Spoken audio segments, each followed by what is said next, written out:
تو یہ ہوا کہ اس لکڑہارے کو خوبصورت بیوی تو مل گئی، لیکن وہ خوبصورت تو تھی، اس کا دل خوبصورت نہیں تھا۔ ایک مرتبہ بادشاہ کی نظر لکڑہارے کی بیوی پہ پڑی تو آپ جانتے ہیں نا کچھ ایسے بلی صفت لوگ ہوتے ہیں جن کی نیت ہمیشہ چھچڑے میں ہوتی ہے، تو اس کی نظر جیسی لکڑہاری کی بیوی پہ پڑی تو اس نے فوراً دل میں خیال کیا اتنی خوبصورت بیوی لکڑہارے کی، اس کو تو میرے محل میں ملکہ ہونا چاہیے تھا۔ اس نے ایک بوڑھی کنیز سے کہا کہ جا کر کے لکڑہارے کی بیوی کو کچھ ایسی پٹی پڑا کہ وہ لکڑہارے سے طلاق لے لے، اور طلاق لینے کے بعد وہ مجھ سے شادی کر لے۔ لکڑہارا بیچارہ، لکڑہارا سمجھتے ہیں نا، لکڑہارے کا مطلب ہوتا ہے لکڑیاں کاٹنے والا اور بیچنے والا، وہ لکڑیاں جو کاٹتا ہے۔ لکڑہارے کا مطلب یہ نہیں سمجھے کہ وہ کوئی لکڑا بھی ہارتا ہے، ایسا نہیں ہے،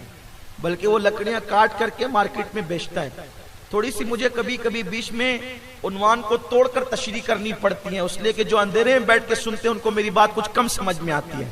تو اس لیے میں جو ہے وہ آپ لوگ تو اجالے میں سن رہے ہیں تو آپ سمجھ لیتے ہیں، لیکن جو بیچارے وہ جو دور سنتے ہیں نا ان کو سمجھ میں کم آتی ہے، تو اس لیے ان کے لیے کبھی کبھی مجھے تشریح کرنی پڑتی ہے کہ لکڑہارے کا مطلب یہ نہیں کہ وہ لکڑا بھی ہار گیا، وہ لکڑا نہیں ہارا اس نے، وہ لکڑہارے کا مطلب یہ ہوتا ہے کہ وہ لکڑی کاٹ کر بیچنے والا۔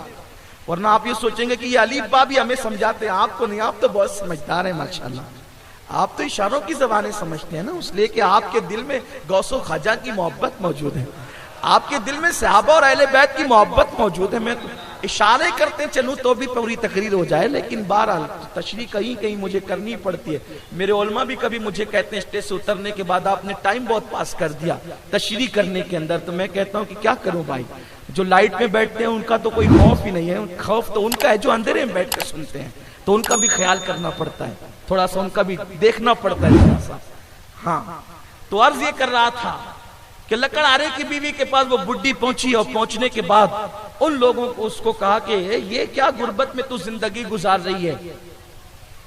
کچھ ایسی عورتیں ہوتی ہیں نا جو گھروں میں جاتی ہے اور عورتوں کو بہکاتی ہے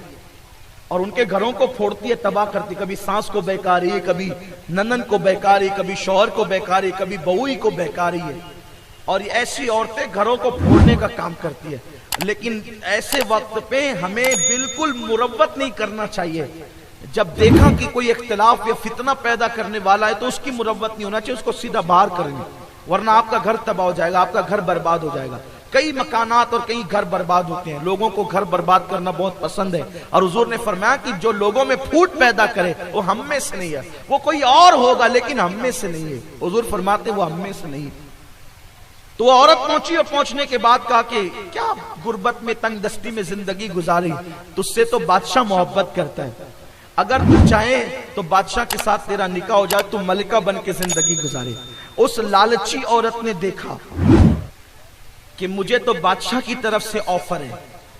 وہ شوہر کے ساتھ بے وفا ہوگی۔ یہ بہت کٹھن منزل ہوتی ہے، اگر کسی عورت کو شوہر کا بے وفا بنانے کے لیے کوئی سازش کرے تو ایسے موقع پر عورت کے لیے بہت بڑی امتحان اور آزمائش کا موقع ہوتا ہے۔ اس وقت تو عورتوں کو چاہیے کہ وہ ہر زیب و زینت پہ لات مار دے اور اپنی شوہر کے ساتھ وفا کا حق ادا کرے۔